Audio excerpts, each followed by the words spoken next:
Hello everyone, मी धनश्री आणि मी चायनामधल्या Shenzhen या सिटीमध्ये राहते. सकाळचं सगळं आवरून झाल्यानंतर मला रात्रीचा स्वयंपाक लवकर करायचा होता, कारण आज मला बनवायची होती पुरणपोळी. आमच्या घरी आज देवीचे रोट असतात, तर त्यासाठी मी विचार केला की आपण इकडे असलो तरी सुद्धा आपण नैवेद्य देऊ.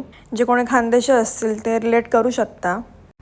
सगळ्यात आधी मी तांदळाची खीर बनवली. एका साईडला खीर होईपर्यंत मी बाकीच्या गोष्टी चिरून घेतल्या. त्यानंतर 1 बाय 1 मी सगळे पदार्थ बनवून घेतले. संध्याकाळी देवाजवळ दिवाबत्ती केली.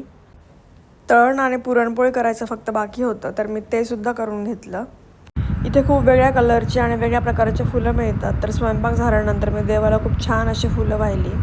मी आज जेवणामध्ये बनवलं होतं वरण भात, आमटी, तांदळाची खीर, गंगाफळची भाजी, पुरणपोळी, साधी पोळी, भजी, पनीरची भुर्जी आणि सॅलड. देवाला नैवेद्य दाखवून आम्ही आरती केली आणि मग आम्ही जेवायला बसलो. This is how we spend our Sunday with delicious food. Will see you in next vlog. Bye.